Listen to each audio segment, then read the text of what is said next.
Hello, my favorite student, and welcome back to my YouTube channel, English with Speaker. My name is Tanya, and in today's lesson, I am going to answer your questions. The questions that you asked me below the posts on my Instagram or DM'd them to me. So in today's lesson, we are going to find out why I is always capitalized. Why is it always capital? The difference between I'm in home and at home, serial and series, when we use what and which, and the difference between mend, repair, and fix. Now, I just want to take a moment and thank all of you for supporting me, for following me, for liking the videos, sharing them with your friends, for doing all the exercises with me. And there is one more way to support me. It is to go to Ko-fi and buy me a coffee.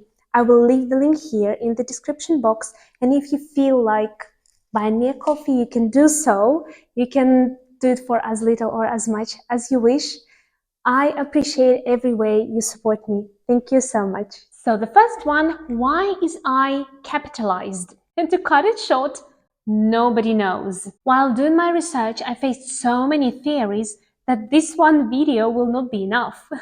But here are the ones that I met most often. The first one is the pronunciation of I has changed over the years. In Old English, as well as in the early days of using Middle English, the German word ich was used as a personal pronoun, which is known as I, and over the time, this in ich disappeared and people were left with I. Which brings us to the next reason. It was really hard to notice one letter among all other words in sentences and in texts. So it was capitalized, which was noticed in Chaucer's Canterbury Tales. But then what about the article e? A pen, one-letter word. A laptop, one-letter word. We can still see that, right? So then, if we go to the next theory, we would have to remember that long ago, in the past, people would write their letters or books with a feather and ink. And it was tough to put a dot above a lowercase I without spoiling it. So people started making I taller. You can notice that the first three theories, they are kind of connected. This last one, the fourth one that I found legit, is authority. People started capitalizing I in order to show their importance. So now you know 4 reasons to make I capital in the sentences. Choose any theory that you like. Now the next question is, what is the difference between I'm in home and I'm at home? And that's a good question. Many students are struggling with the word home and always want to put a preposition. But home doesn't need any prepositions. I go home, I come home, I get home. But at home. That is the only case where you would need at, a preposition at. For example, I'm at home. But that's it. No other prepositions needed with the word home. Then again, in home doesn't exist. We can say in a home, in a home. And the meaning in this case is going to change. A home is a place where one would usually put elderly people to live. So don't scare your friends, acquaintances, and of course your family. Don't use any prepositions or articles with home. What is the difference between series and serial? So serial is a long story that is broken into pieces, and without watching the previous one, you would not be able to understand the one that you are watching or the next one. So you cannot skip the parts when watching a serial. For example, The Lord of the Rings. If you watch part 2 for 3 hours, you would have many questions, I guess.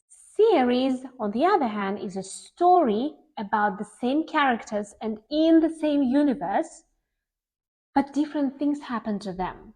They are in different situations. You should be able to understand series no matter where you start. For example, Sherlock Holmes or James Bond. But there's again Harry Potter. Basically, in each film, Harry Potter and his friends are in different situations. So you would understand the movie. But then again, every film is connected. So what do you think that is? Series or serial? Let me know in the comments. Now, on my Instagram, I give tasks every morning. So if you are interested to complete different tasks, go ahead, go to my Instagram, complete them. These tasks are aimed at developing speaking, vocabulary, grammar, you name it. The link to my Instagram is in the description box. I was asked the following question: why do I use what and not which? Well, in the questions, when we use what, we give a bigger choice. What is your favorite country? There are like 200 countries, give or take, in the world. So choose any. What is your favorite country? Or what is your favorite fruit? There are so many fruits in the world, so choose any. But imagine I give you only 3 countries: Vietnam, Thailand, and the Philippines. And I ask you, which is your favorite country? So I limit you. You need to choose only among these countries. And that's it. You cannot pick any other country that exists in the world. That's the difference. When you start a question with which, that means there is a set of options. But when you start a question with what, then the person who answers has an unlimited set of choices. The next and the last question for this video is mend, fix, and repair. What's the difference? Let's look at these sentences. I need someone to fix my car. John repaired his car seat rip. Susie is mending John's shirt. We usually fix the whole thing or a situation. When we focus on a general problem, it means that we want something to go back to how it was before. We can also use fix when talking about relationships. He tried to fix things with her boyfriend, but it didn't work out. We usually repair a part of something, like a car seat, a part of a car. And then if for repair and fix, you would probably need a professional. We usually mend something by ourselves when it's not complicated. Like you wouldn't usually call any professional to mend, your shirt, for example. Mend is also old-fashioned, and now it is used less. There is also a set expression with mend. It is mend relations with.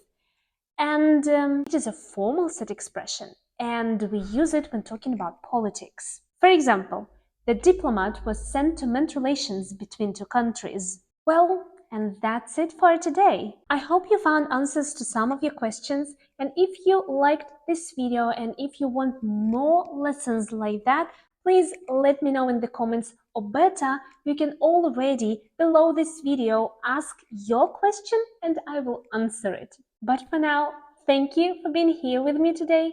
I'll see you in my next one. Bye!